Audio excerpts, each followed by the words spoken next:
poder da palavra que havíamos falado. Né? Eu acredito muito só que a cura ela é rápida. Aquilo, né? A cura não é assim tão demorada. É às vezes um espaço demorado, mas uma palavra clareia todas a escuridão. Vamos dizer assim. Sim. Um outro exemplo é, algumas vezes, quando existe uma questão ligada aos pais, os pais estão brigando muito, estão se divorciando, ou uma mãe doente, é muito comum que os filhos tentem salvar os pais.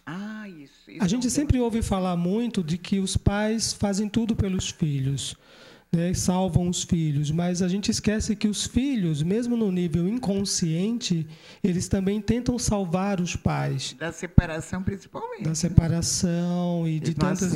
Exatamente. E tentam fazer coisas e situações, né? Criar situações para que os pais possam ser supostamente salvos. Então, na constelação, quando isso aparece, a gente normalmente coloca algumas frases do tipo: eu pensei que podia salvar você, agora eu sei que você é o grande, eu sou o pequeno. Gente, não está legal, o programa está ótimo, tá? Vamos aos nossos minutinhos que a gente volta já. Mil estrelas brilhando lá no céu, vou encontrar nos espaços, pelos laços, desafios dos destinos desiguais da cidade, pelos campos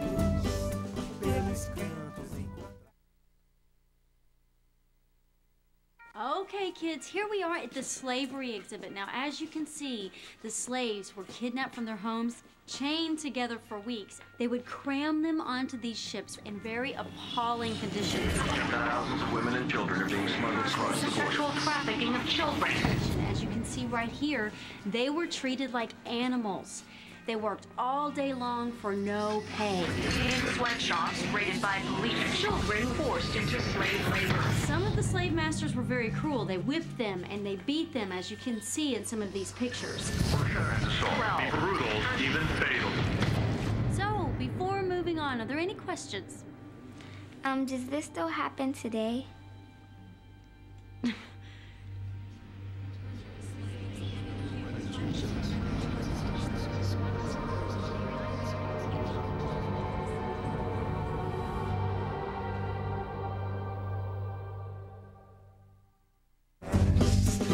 Estrelas brilhando lá no céu, vou encontrar nos espaços.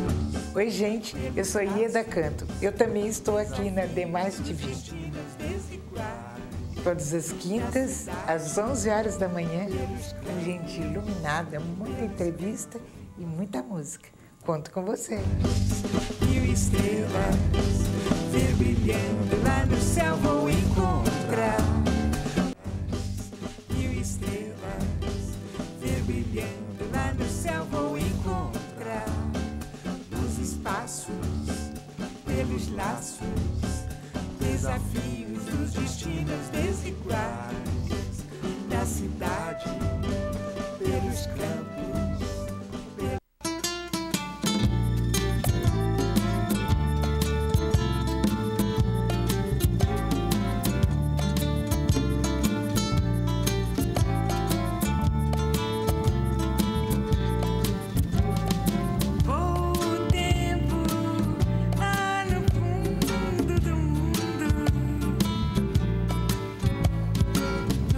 Caminho eu encontro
escolher ser feliz.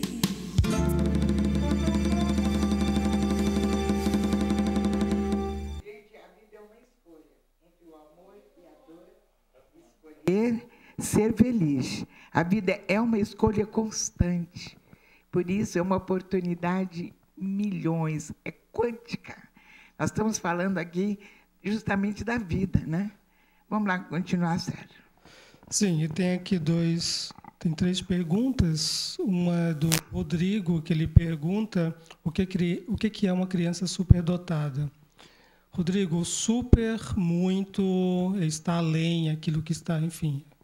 E dotada vem de dote, vem de dom. Supostamente uma criança que nasce com um dom que está acima da média humana, aquilo que está além. Uma criança superdotada, normalmente, ela tem uma capacidade de aprender muito mais rápida. A capacidade cognitiva dela, ela é muito mais acelerada, muito mais rápida. E isso, muitas vezes, pode criar na criança um sentimento de inadequação. Embora, supostamente, isso pode ser valorizado pelos pais, pelas pessoas, olha como ele faz coisas interessantes, como ele é inteligente, mas nunca devemos perder de vista que é uma criança. E se a criança é colocada no lugar de muito destaque, também junto com esse destaque tem um peso muito grande de uma responsabilidade.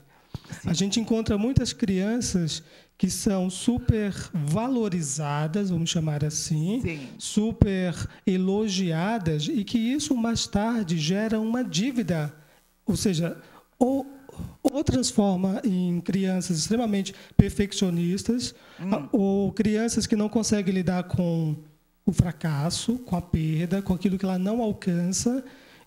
Quer dizer, uma criança, por mais inteligente, por mais interessante que seja a sua capacidade intelectiva, ela é uma criança, né? Tem também todo o processo de amadurecimento emocional.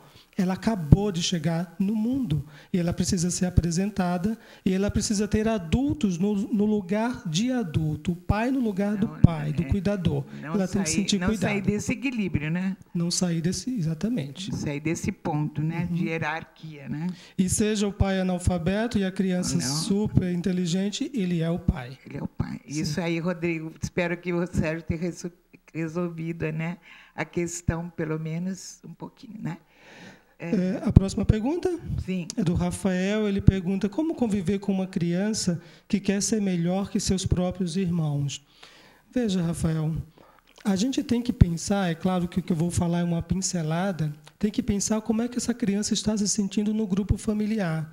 Se ele quer ser melhor, significa, como hipótese, que ele não está encontrando o lugar dele. Ele não está se sentindo suficiente dentro do grupo. Só quer ser melhor quem tem a sensação de que é pior. Isso é verdade. Então, o próprio sistema ele tenta buscar meios de equilíbrio. Deve-se observar se ele é o primogênito e chegou um irmãozinho depois, se o lugar dele foi ameaçado, né? Enfim, tem vários outros tipos de questões, né? Como é que ele está se sentindo diante desse grupo? Uma dica que eu vou dar é, assim, eu estou a 5.000 metros de distância, então você deve filtrar bem o que eu vou falar agora. Observe se o que ele faz está sendo valorizado. O que eu digo é assim, se quando ele faz a coisa errada, se ele está sendo muito punido, e se quando ele faz a coisa certa, ele não está sendo também valorizado, elogiado, né? Porque, às vezes, há uma tendência dos adultos em só tratar a criança pelo negativo, né? Só crítica, né? Por exemplo, uma criança que faz xixi, que faz, né? Faz xixi na cama. Muitos pais adotam. Quando ele faz xixi, bate na criança. Né? Uma outra forma de fazer isso é, no dia que ele não faz xixi na cama, elogiar. Ele ganhar alguma coisa. Olha, que legal que você não fez hoje. Então, isso é um reforço positivo. Ok? Tem que avaliar qual é o lugar que ele está se sentindo dentro desse grupo. Isso, o Rafael, né, se quiser enviar mais e-mails prolongando, ou ir até ter lá, né, os Solares, né, também pode, né, Sérgio? Sim. E uma outra pergunta também que foi feita pela nossa colega relações em que existe muita cobrança. Relação marido e mulher, né? Cobrança está muito ligado àquela ordem que eu acabei de falar, do que o Bert Helling também trata, que é do dar e receber. Veja bem, a cobrança, ela nasce quando existe a sensação de que alguém está dando muito ou alguém não está dando na relação, que há um desequilíbrio no dar e receber. Então, quando alguém, numa relação, começa a cobrar muito do outro, significa que ele está entendendo que ele está dando muito e que o outro não está lhe dando. Ou então, há uma transferência, muitas vezes, da figura paterna-materna, porque são os pais os doadores, né? Uma relação conjugal é uma relação que um dá, o outro reconhece, e o outro dá mais ainda, e o outro vai dar. Quer dizer, isso é um crescente. Quando a relação está na cobrança, um supostamente está dando muito, o outro está dando supostamente nada, que isso é fantasioso, é ilusório, e que quem está supostamente dando, cobra do outro. Né? Se dá esse direito de cobrar. E a cobrança também está muito vinculada ao aceitar as coisas como são. Lembram da frase do começo? Que dissemos, Deus me ama exatamente como sou? Então, e vai encaixar aí, né, Sérgio? Exatamente. Nas relações, você ama a pessoa e a encontra do jeito que ela é. E no decorrer do tempo, você tenta mudar aquela pessoa com quem você se apaixonou. Quer dizer, e também entra na fantasia de que nós podemos mudar os outros. Né? Jamais, né? Isso é uma fantasia. Então, Neida, né? Vamos ver se dar e receber se ficou desequilibrado. Aí, pelo que eu entendi, existe, né, esse dar e receber. Quem é que está invadindo mais, está dando mais, não está havendo uma troca, então essa cobrança existe, né?